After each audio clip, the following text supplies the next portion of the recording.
Hello friends, I'm doctor Narasimhaswamy. నేను ఈరోజు భగవద్గీతలో 1, 2, 3 మూడు శ్లోకాలు చెప్పినాను. ఈరోజు శ్లోకం చెప్పను, మా తాతయ్య గురించి చెప్పాను. మా తాతయ్య ఎప్పుడు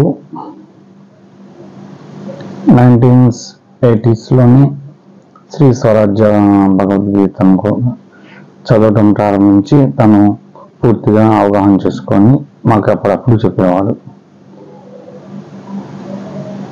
ఆయన నాకొక్కరికై చెప్పడం కాకుండా అందరికీ, ఊర్లో ఉన్న అందరికి కూడా చెప్పేవాళ్ళు.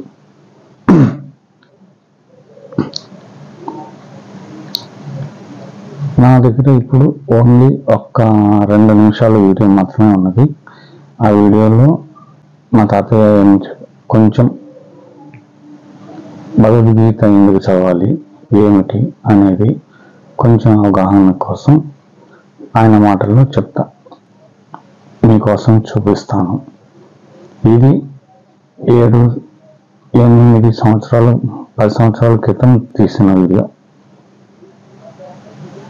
ఇప్పుడు ఆయన లేరు కాబట్టి ఆ వీడియోని ప్లే చేస్తాను. ఓకే, చూడండి అందరూ.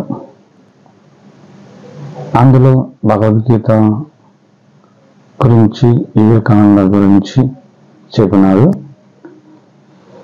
కావున పూర్తిగా చూస్తే మీకే అర్థమవుతుంది. 2 నిమిషాలే ఉంది. ఓకే, రేపు 4, 5, 6 శ్లోకాలు చెప్తాను. ఓకే, పూర్తి వివరాల కోసం 20 minutes పైన ఉంటుంది ఆ వీడియో.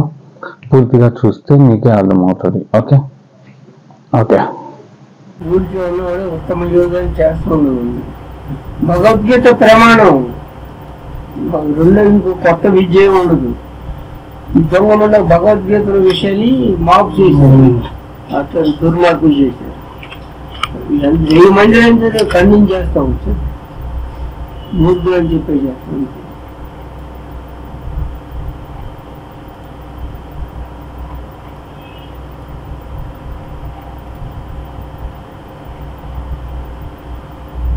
వివేకానంద గురువు ఎవరు?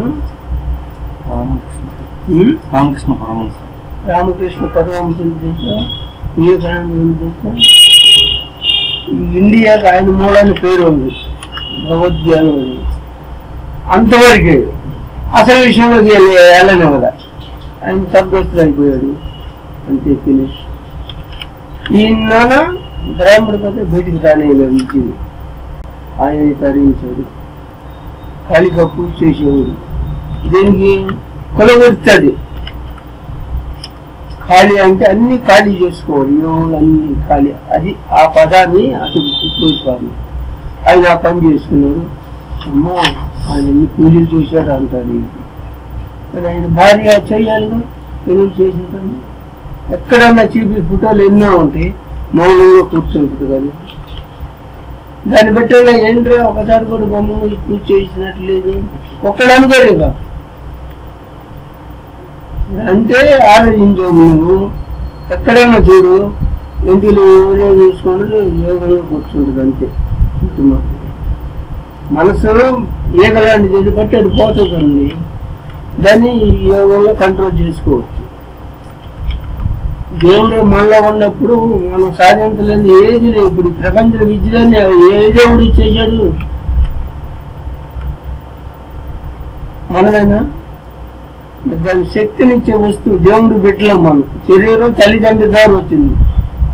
దీంట్లో వస్తువు అమ్మ బాబు ఇవ్వలేదు కదా. ఆ జ్ఞానం కొంచెం అర్థం చేసుకుంటే వెలిగింది.